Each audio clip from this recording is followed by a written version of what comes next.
నెల్లూరులో rowdy sheeters ముఠాలను పెంచి పోషించింది కోటంరెడ్డి శ్రీధర్ రెడ్డి కాదా అని మాజీ మంత్రి కాకాని గోవర్ధన్ రెడ్డి ప్రశ్నించారు.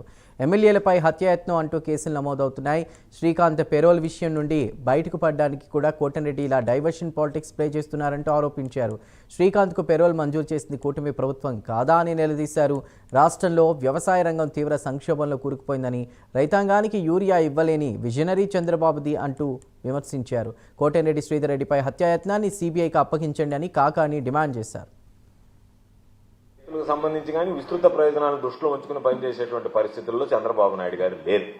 ఎందుకంటే చంద్రబాబు నాయుడు గారు ఇప్పుడు కూడా విన్నాం మనం అనేక సందర్భాల్లో, నాది చాలా పెద్ద విజనరీ, నేను చాలా పెద్ద విజన్ కలిగినటువంటి వాడిని అని చెప్పి నేను అడిగేది, చంద్రబాబు నాయుడు విజన్ అనేటువంటిది కనీసం రైతులకు యూరియా ఇవ్వలేనటువంటి నీ విజనరీ, నీ విజన్ దేనికి పనికొస్తుంది ఆంధ్ర రాష్ట్రానికి అని చెప్పి సమాధానం చెప్పాల్సినటువంటి అవసరం. నెల్లూరులో రౌడీ షీటర్లకు సంబంధించినటువంటి గ్యాంగులను ఏర్పాటు చేసినటువంటి వ్యక్తి నువ్వు కాదా?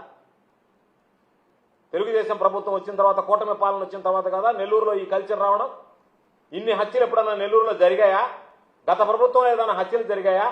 ఈరోజు నిద్ర లేస్తే పత్రిక తీయాలంటేనే భయం వేస్తుంది, ఎక్కడ ఎవరిని చంపేశారో తెలియటం లేదు. ఏ రోజైనా పేపర్ తెరిస్తే రక్తసిక్తం తప్ప ఏ రోజైనా సరే ఇటువంటి పరిస్థితులు మనం ఈ జిల్లాలో చూసామా? ఈరోజు నేను అడుగుతున్నాం, మీకు ఉద్దేశం ఏంటి?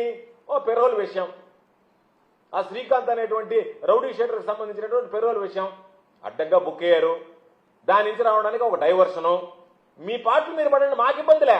మీరు రకరకాలైనటువంటి డ్రామాలు వేస్తున్నారు, రకరకాలైనటువంటి నాటకాలు ఆడుతున్నారు. మేమెందుకు మాట్లాడుతున్నామంటే, మాకు సంబంధం లేకుండా వైఎస్ఆర్ కాంగ్రెస్ పార్టీ వాళ్ళు ఏదో మర్డర్ చేస్తానన్నారు, నేను దానికి సిద్ధంగా ఉన్నాను, దీనికి సిద్ధంగా ఉన్నానంటే, నీ అంతటి మీరు డ్రామాలు ఆడుకుంటా, మీ అంతటి మీరు అన్నీ చేసుకుంటా, ఆ గ్యాంగుల మధ్య గొడవలు పెట్టి గుత్తాధిపత్యం కోసం మీరు ప్రోకలాడతా, ఈరోజు నెల్లూరులో ఆ కల్చర్ తీసుకొచ్చినటువంటి వ్యక్తులు ఎవరో ఈరోజు నేను అడుగుతున్నా.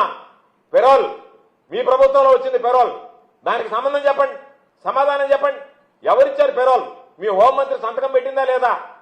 నోరుంది కదా అని మీ ఇష్ట ప్రకారం జగన్మోహన్ రెడ్డి గారు, వైఎస్ఆర్ కాంగ్రెస్ పార్టీ, నీతో పాటు తిరిగినటువంటి వ్యక్తులు వాళ్ళు ఏదో ముందు కొట్టి మాట్లాడితే ఆ వీడియోలు తీసుకొచ్చి, ఆ వీడియోలన్నింటినీ తీసుకొచ్చి వైఎస్ఆర్ కాంగ్రెస్ పార్టీకి జగన్మోహన్ రెడ్డి గారికి అంటగట్టి జగన్మోహన్ రెడ్డి గారి మీద వ్యక్తిగతంగా దూషిస్తే, చంద్రబాబు నాయుడు గారి దగ్గర నాకు మార్కులు వస్తాయనేటువంటి దుర్మార్గమైనటువంటి ఆలోచన చేసి మమ్మ మీద మాట్లాడడం, మా మీద మాట్లాడడం సరైనటువంటి పద్ధతి కాదు. శ్రీధర్ రెడ్డి, నీ పద్ధతి మార్చుకో.